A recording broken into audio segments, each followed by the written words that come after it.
Kalau dulu Imam Ahmad Rifai ketika dia ziarah ke makam Rasulullah sallallahu alaihi wasallam disaksikan dengan 12.000 orang rombongan beliau, lantas di hadapan pusara Nabi Muhammad dia berkata, fi halatil bu'di ruhi kuntu ursilha tuqabbilul arda ani fahiya naibati hadaulatul ashbah qad hadarat famdud yaminaka kay tahdha biha syafati. Dulu waktu saya jauh di kampung saya, tiap hari saya hanya mengirim ruh cinta saya kepada engkau, mencium tanah ini. Sekarang jasad sudah hadir berjumpa dengan jasad, ulurkan tanganmu agar bisa aku cium langsung. Maka itu 12.000 orang menyaksikan tangan keluar dari kuburannya Rasulullah dicium oleh Imam Ahmad Rifai radhiyallahu anhu arbah, dengan disaksikan 12.000 orang yang hadir radhiyallahu anhum ajma'in. Assalamualaikum warahmatullahi wabarakatuh. Bertemu lagi teman-teman di channel Nasirus Sunnah. Alhamdulillah. Baik teman-teman, antum tadi sudah menyaksikan satu video, yaitu dari Habib Jindan yang menceritakan ada seorang waliullah yang bernama Imam Ahmad Ar-Rifai ketika menziarahi makam Rasulullah SAW, yaitu tangan Rasulullah katanya keluar dari makamnya, kemudian bersalaman dengan Imam Ahmad Ar-Rifai, kemudian diciumlah tangan Rasulullah SAW. Luar biasa ini teman-teman, luar biasa mencengangkan. Kemudian yang lebih mencengangkan lagi adalah katanya disaksikan oleh 12.000 orang. Jadi saksinya yaitu 12.000 orang atas kejadian tersebut. Antum bisa bayangkan teman-teman, 12.000 manusia ini bukan sedikit ya. Bagaimana mungkin 12.000 orang ini dari tengah sampai belakang bisa menyaksikan kejadian yang ada di depan? Ini bukan tribun bola. Kalau tribun bola teman-teman, antum bisa menyaksikan apa yang ada di lapangan, karena posisi tribun tentu lebih tinggi dibandingkan dengan lapangan tempat permainan sepak bola tersebut. Itu di satu sisi kita membantah. Kemudian teman-teman, pernahkah antum mendengar yaitu dari media dari Arab Saudi memberitakan bahwa telah terjadi yaitu tangan Rasulullah keluar dari kuburannya? Coba antum cari di YouTube, pernah tidak ada berita di Arab Saudi dalam hal ini secara khusus yaitu di Madinah menceritakan tentang keluarnya tangan Rasulullah SAW? Tidak pernah. Ini hanya terjadi, yaitu cerita ini hanya tersebar di Indonesia dan tentunya di kalangan mereka-mereka saja yang disebut sebagai seorang sufi atau habaib atau wali-waliullah teman-teman. Hanya ada cerita ini pada mereka. Teman-teman, sekali lagi saya ingin mengatakan di sini, tidak ada satu orang Islam pun yang tidak mempercayai tentang karomah, teman-teman. Akan tetapi, tentu karomah di sini yang kita maksudkan bukan yang dikarang-karang, teman-teman, apalagi dilebih-lebihkan, apalagi sampai mengatakan sering bertemu dengan Rasulullah dalam keadaan terjaga. Itu banyak itu videonya. Ya, nanti insya Allah akan saya reaction teman-teman, yaitu ada seorang Habib yang mengaku sering bertemu dengan Rasulullah bukan dalam keadaan bermimpi tapi dalam keadaan terjaga. Lah ini lagi katanya tangan Rasulullah keluar dari kuburannya. Pertanyaan saya teman-teman, para sahabat Nabi yang jauh lebih mulia dibandingkan kita, yang tidak ada satu orang pun meragukan akan ya kemuliaan para sahabat Nabi, kewalian dari para sahabat Nabi, bahkan dijamin masuk surga. Pernah tidak antum mendengar cerita-cerita nyeleneh seperti ini? Tidak pernah teman-teman, tidak pernah. Dan kita harus mengakui bahwa para sahabat Nabi lah yang paling mencintai Nabi Muhammad SAW. Terbukti saking cintanya, saking ittiba'nya mereka kepada Rasulullah, dijamin mereka masuk surga padahal mereka masih hidup. Sebagaimana secara khusus disebutkan yaitu 10 orang sahabat tersebut dan yang lain-lainnya juga termasuk peserta perang Badr. Nah, teman-teman di sini yang ingin kita katakan adalah definisi yang disebutkan sebagai seorang wali saat ini sudah bergeser, teman-teman. Ya, saat ini sudah bergeser, tidak sesuai dengan definisi yang disebutkan oleh Allah Azza wa Jalla, kemudian yang dijelaskan oleh para ulama. Saat ini yang kita dengar adalah definisi seorang wali yaitu yang memiliki khawariqul adah atau keajaiban-keajaiban, seperti bisa berjalan di atas air, terbang di atas udara, yang kemudian katanya bisa memadamkan api neraka dengan jari kelingkingnya. Itu definisi wali-wali Allah di zaman ini, teman-teman. Padahal teman-teman, definisi seorang waliullah adalah sebagaimana yang Allah sebutkan dalam Quran surah Yunus ayat ke-62 sampai 63, yaitu orang-orang yang beriman dan bertakwa. Allah Azza wa Jalla berfirman dalam surat Yunus ayat 62 sampai 63, "Ala inna awliya Allahi la khaufun 'alaihim wa lahum yahzanun alladzina amanu wa kanu yattaqun Ingatlah bahwa para wali-wali Allah adalah mereka yang tidak memiliki rasa takut. Kemudian tidak pula ada perasaan bersedih di diri mereka. Dan mereka adalah orang-orang yang beriman dan bertakwa. Jelas teman-teman, di sini yang disebutkan sebagai seorang wali adalah orang-orang yang beriman dan bertakwa.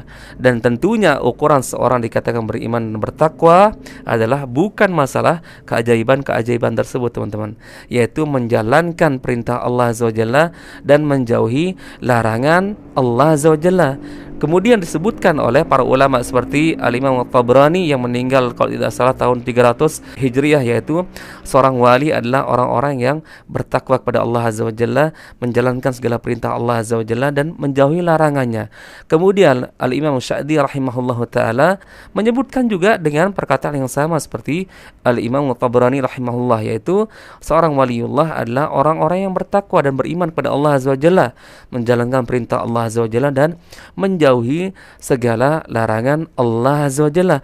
Bukan yang didefinisikan memiliki karamah, bisa terbang. Apalagi ada seorang Habib di Indonesia ini mengatakan, menceritakan ada seorang waliullah yaitu bisa terbang sampai nembus atap rumah. Kemudian dia mengatakan, seandainya ayahku tidak menghentikanku, maka aku akan terbang menembus sampai ke langit. Ini teman-teman, ini luar biasa. Definisi seorang wali saat ini sudah bergeser teman-teman. Antum bayangkan. Dan antum tahu apa yang dikatakan oleh para ulama terdahulu seperti Syekhul Islam Ibn Taimiyah, kemudian Al-Imam Al-Idh Al-Hanafi rahimahullahu ta'ala, karamah terbesar yang Allah Azza wa Jalla berikan kepada wali-walinya adalah keistiqomahan, yaitu istiqomah di jalan Allah Azza wa Jalla. Istiqomah menjalankan perintah Allah Azza wa Jalla, dan istiqomah yaitu menjauhi larangan-larangan Allah Azza wa Jalla. Karena antum pasti meyakini bahwa yang paling berat dijalankan oleh seorang manusia adalah istiqomah. Maka dikatakan oleh Syekhul Islam Ibn Taimiyah dan Al-Imam Al-Hanafi rahimahullah ta'ala, yaitu karamah terbesar pada umat ini yang diberikan Allah Azza wa Jalla adalah istiqomah. Dan inilah definisi karamah wali yang sebenarnya teman-teman, bukan sebagaimana yang sering kita lihat di video atau diceritakan, yaitu seorang wali bisa memadamkan api neraka dengan kelingkingnya. Tidak sama sekali teman-teman. Bagaimana mungkin antum akan mendefinisikan seorang wali seperti itu? Sedangkan Al-Imam Syafi'i rahimahullah ta'ala pernah mengingkari di kitab beliau, yaitu kitab Al-Um. Al-Imam Syafi'i rahimahullah ta'ala mengatakan, apabila engkau melihat seorang bisa berjalan di atas air atau terbang di atas udara, maka jangan engkau sebut dia seorang wali sebelum engkau mencocokkan amalannya yang sesuai tidak dengan Al-Quran dan Sunnah. Saat ini kita melihat yaitu orang-orang yang disebut wali tidak lepas dari rokok, ya, tidak lepas dari perbuatan-perbuatan yaitu sangat dekat dengan perbuatan-perbuatan yang menyimpang dengan kemaksiatan. Bayangkan teman-teman, seorang waliullah adalah orang-orang yang sangat berhati-hati yaitu mengerjakan perbuatan-perbuatan, ya, bahkan sampai perbuatan makruh pun dijauhi, apalagi perbuatan haram. Dan tentunya rokok ini sudah diharamkan berdasarkan ijma' para ulama teman-teman, karena banyak dalil yang menyebabkan rokok itu diharamkan. Ya, la dharara wa la dirara. Janganlah kalian menjerumuskan diri kalian sendiri dan orang lain. Ini kaidah dari sabda Rasulullah SAW. Kemudian firman Allah Azza wa Jalla yang lain, laisa lahum ta'amun illa min dhari la yusmin wa la yughni min ju'.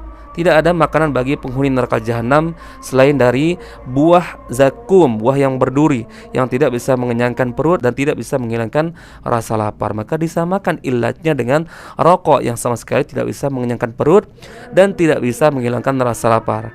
Kemudian firman Allah Azza wa Jalla dalam Al-Quran, la tubadzir wa la tabzira innal mubadzirina kanu ikhwana syayatin. Janganlah kalian menghambur-hamburkan harta kalian, karena ketahuilah sungguhnya orang-orang yang menghambur-hamburkan harta adalah temannya syaitan. Ini dalam hal rokok teman-teman. Bagaimana dalam hal yang lain yang kita banyak melihat, yaitu orang-orang yang disebut dengan wali ini banyak melakukan penyimpangan teman-teman, ya. Maka teman-teman saya ingin mengatakan di sini bahwa definisi seorang waliullah itu bukan yaitu orang-orang yang memiliki khawariqul adah, meskipun kita tidak mengingkari bahwa wali-wali Allah Azza wa Jalla juga memiliki karamah, akan tetapi bukan karamah-karamah yang dikarang-karang, apalagi berani berdusta mengatakan ini karamah, ini karamah. Ternyata teman-teman itu bertentangan dengan Al-Quran dan Sunnah. Apalagi mengatakan kuburan Rasulullah bergoyang seperti ini, masa itu karamah? Kemudian ada wali yang katanya mampu memadamkan api neraka jahanam dengan jari kelingkingnya. Itu bukan karamah teman-teman, akan tetapi itu adalah klaim pribadi agar orang-orang yang mendengarkan ceritanya menganggap dia sebagai seorang wali atau seorang yang memiliki kehebatan yang luar biasa. Ini bohong teman-teman. Bukan seperti itu yang didefinisikan sebagai seorang wali oleh Allah Azza wa Jalla kemudian para ulama. Dan sudah saya jelaskan di awal tadi, yaitu karamah terbesar yaitu umat ini yang diberikan Allah Azza wa Jalla, yaitu istiqamah teman-teman. Dan istiqamah ini sangat sulit teman-teman, apalagi di zaman sekarang ini yang begitu banyak godaan mata, ya, telinga kita teman-teman untuk melakukan perbuatan maksiat. Maka ketika seorang tetap menjalankan perintah Allah Azza wa Jalla di atas Al-Quran dan Sunnah, menjauhi larangan-larangan Allah Azza wa Jalla, teman-teman menjauhi perkara maksiat, perkara yang makruh, apalagi makruh tahrim, makruh yang mendekati keharaman, maka dialah seorang waliullah. Tidak peduli dengan sebutan maqam ini, maqam itu, tidak teman-teman. Antum semua adalah waliullah sebagaimana yang Allah Azza wa Jalla sebutkan. Ala inna awliya Allahi la khawfun alaihim wa lahum yahzanun alladzina amanu wa kanu yattaqun. Ingatlah para wali-wali Allah Azza wa Jalla adalah mereka yang tidak punya rasa takut dan tidak ada rasa kesedihan pada diri mereka, dan merekalah orang-orang yang beriman dan bertakwa. Kemudian teman-teman, Allah Azza wa Jalla menyebutkan, dan ini sebagai penutup dari video ini, yaitu kriteria orang-orang yang dimuliakan dan paling mulia di sisi Allah Azza wa Jalla adalah bukan yang disebutkan memiliki karamah-karamah keajaiban, tapi Allah Azza wa Jalla berfirman, inna akramakum indallahi atqakum. Sesungguhnya yang paling mulia di sisi Allah Azza wa Jalla adalah orang-orang yang bertakwa. Maka orang-orang yang bertakwa konsekuensinya adalah menjalankan perintah Allah Azza wa Jalla dan menjauhi larangannya. Ini orang yang paling mulia disebutkan di sisi Allah Azza wa Jalla, bukan orang yang bisa memadamkan api neraka jahanam dengan jari kelingking, bukan yang mengatakan kuburan Nabi Muhammad bergoyang, bukan orang-orang yang disebut wali namun setiap hari merokok teman-teman. Subhanallah, ini sangat jauh dari kriteria waliullah yang disebutkan oleh Allah Azza wa Jalla kemudian para ulama. Barakallahu fikum, semoga video ini bermanfaat teman-teman sebagai sharing-sharing kita. Bertemu lagi di video berikutnya. Assalamualaikum warahmatullahi wabarakatuh.